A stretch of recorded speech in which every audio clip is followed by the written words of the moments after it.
professores! Sou a professora Cherry, responsável pelo componente curricular matemática. Hoje vamos apresentar o componente curricular e realizar algumas contribuições para o trabalho pedagógico.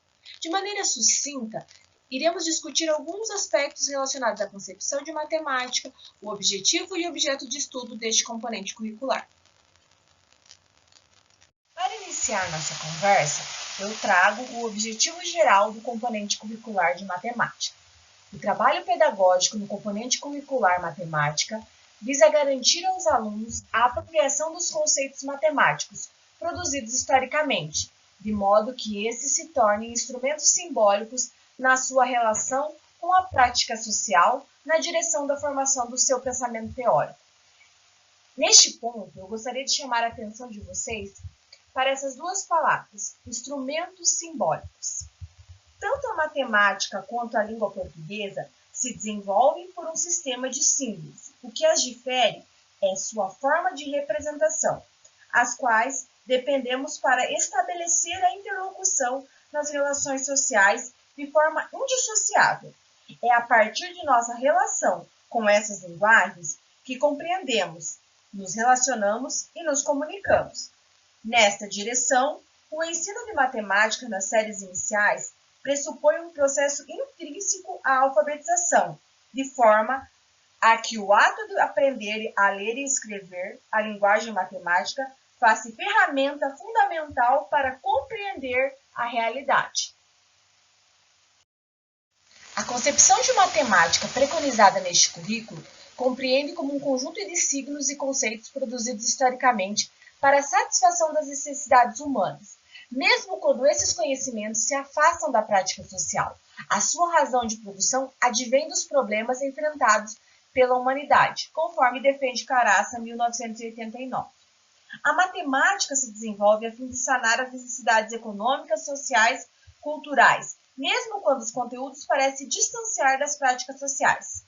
Nesse sentido, não podemos reduzir a matemática à prática utilitarista apenas para resoluções práticas da vida diária, buscando apenas apresentar conteúdos que tenham sentidos nas práticas cotidianas, ou forçadamente querer encaixar os conteúdos ao contexto social imediato. É necessário compreender que muitos conteúdos são desenvolvidos para dar suporte ao desenvolvimento de conteúdos posteriores. O objeto de estudo da matemática constitui-se no controle do movimento das variações de quantidades, espaço e diferentes grandezas presentes na prática social. O controle das variações entre as grandezas podem ser discretas e contínuas. As grandezas discretas são relacionadas à contagem dos inteiros. Exemplo, 2 filhos, 3 botões, 45 canetas. As grandezas contínuas é obtida a partir de um número não inteiro. Exemplo, Bianca tem 1,65 m de altura. Comprei 3,3 kg de batatas. Neste sentido, é importante ressaltar que as crianças, desde pequena, já interagem com as grandezas contínuas e discretas. Quando nós, professores, trabalhamos com o gráfico das alturas, já estabelecemos relações com as grandezas contínuas. Assim, para o homem controlar as diferentes grandezas, ele produz instrumentos físicos e psíquicos para atingir esse objetivo. A análise da relação dos objetos discretos e suas grandezas contínuas, por exemplo, a areia e a sua massa, pedra e o seu volume, e o inverso, como a água e o seu engarrafamento, permitiu um movimento da relação qualidade e quantidade no desenvolvimento humano. Verifica-se a interdependência entre as grandezas e a sua medição, para a satisfação das necessidades humanas de controlar as diferentes quantidades presentes nas variedades de objetos que se apresentam na prática social da humanidade. Por isso, entende-se que o eixo articulador em nosso currículo é o eixo grandezas e medidas. Em nosso currículo, apresenta-se organizado as definições referentes a grandezas e o que é medir. Grandezas é tudo aquilo que pode ser medido. Ressalta a qualidade dos objetos. Grandezas contínuas são aquelas em que a medida obtida é um número que pode ser não inteiro. Por exemplo, A temperatura registrada num termômetro é 36,5 graus Celsius. Grandezas discretas são aquelas em que a medida obtida é um número inteiro. Em uma fila, há 5 alunos. Um casal tem 3 filhos. Medir consiste em comparar e quantificar as grandezas, estabelecer uma unidade de medida. O nosso currículo apresenta-se organizado em 4 eixos, a saber, números e álgebra, grandezas e medidas, geometria, probabilidade e estatística. Esses eixos são tomados como conceitos superiores na perspectiva vygotskiana e se constituem por diferentes conceitos científicos, que se denomina de nexos conceituais, entendidos como aspectos essenciais dos conceitos. Destaca-se que a relação entre os conceitos superiores e seus nexos conceituais deve ser compreendida pelo movimento lógico-histórico, em que se revela a sua essência, isto é, a relação geral que há entre eles. Aqui apresentamos a relação das grandezas discretas estabelecidas no sistema de conceitos, a relação dos conceitos superiores, número, e do sistema de numeração decimal, e seus nexos conceituais. Observamos. No conceito superior, número, quais são os nexos conceituais que o compõem? Senso numérico, correspondência bionívoca, signos, ordinalidade, cardinalidade. No sistema de numeração decimal, os seus nexos conceituais, agrupamento base, valor posicional, signos numéricos. Para evidenciar esse processo do trabalho com os conceitos superiores e seus nexos conceituais, na perspectiva vygotskiana, organizamos a tabela de conteúdos para atingir esse objetivo. Essa tabela no currículo encontra-se anterior à tabela organizada com os conteúdos e objetivos de aprendizagem. Vamos observar a tabela do primeiro ano. Tomemos como exemplo na tabela do primeiro ano, no eixo números e álgebra, o conceito superior número. Observem quais nexos conceituais devem ser trabalhados no primeiro ano a partir deste conceito superior. Então, lá no primeiro ano, nós vamos trabalhar o número e os seus nexos conceituais desse sistema de conceitos. Senso numérico, correspondência 1 a 1, sequenciação numérica, cardinalidade e ordinalidade, símbolos numéricos e reta numérica. Observamos agora a tabela do terceiro ano no eixo números e álgebra. Neste momento, não temos mais o nexo superior número, pois entende-se que o aluno, desde o primeiro ano, já inicia o processo de agrupamento, pois o trabalho com os números avança para dezena e centenas.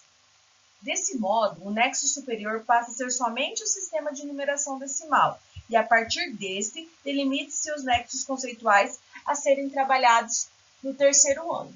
Então, observamos lá. Quais são os nexos conceituais do sistema de numeração decimal? O trabalho com os números naturais. Agrupamento base, valor posicional, ordem, classe, símbolos numéricos, sucessor e antecessor, sequência numérica, crescente e decrescente, reta numérica, pares e ímpares, dúzia e meia dúzia, ordinalidade. Então, os conceitos de número estão intrínsecos no trabalho com o sistema de numeração decimal já no terceiro ano. Muito bem, até o momento a gente discutiu um pouquinho sobre concepção de matemática, o objeto da disciplina, o objetivo da disciplina, a gente definiu grandezas discretas e contínuas e explicou um pouquinho sobre o sistema de conceitos e como isso está organizado no currículo.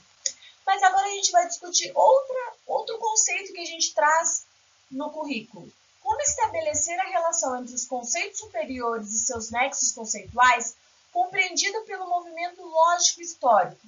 O que é trabalhar dentro desse movimento lógico-histórico?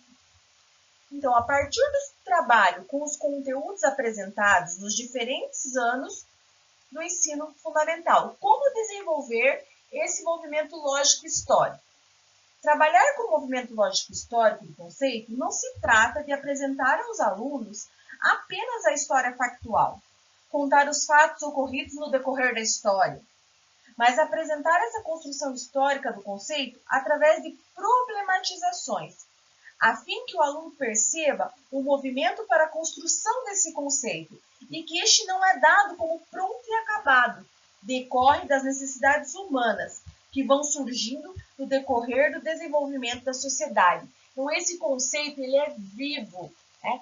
E ele vai sendo transformado à medida das necessidades humanas. Para exemplificar o desenvolvimento lógico-histórico de um conceito, trouxemos aqui o exemplo do desenvolvimento lógico-histórico do conceito de número. Nas palavras de Caraça, é um número natural surgido da necessidade da contagem, o número racional da medida, o número real para assegurar a compatibilidade lógica de aquisições diferentes. Os números naturais são representados por todos os números positivos. Pertence ao conjunto dos números racionais os números naturais, inteiros, decimais, fracionários e dízima periódica. O conjunto de números reais possui todos os conjuntos naturais, inteiros, racionais e irracional. Nesta situação, evidenciamos o desenvolvimento lógico-histórico do conceito de número, a partir das necessidades sociais, pois somente o número natural não é capaz de atender todas as necessidades desenvolvidas no decorrer da história. No texto do currículo, apresentamos alguns exemplos desta forma de trabalho, com o desenvolvimento lógico-histórico dos conceitos. Para se tornar mais claro, como estabelecer essas relações? Nesse sentido, seria interessante uma leitura atenta deste material para compreensão mais aprofundada. Neste vídeo, intentamos trabalhar com as ideias principais presentes no componente curricular matemática. Coloco-me à disposição para maiores esclarecimentos. No vídeo 2, realizaremos a articulação do que discutimos aqui com as proposições de atividades apresentadas. Gostaria aqui de agradecê-los. Até breve, até o próximo vídeo.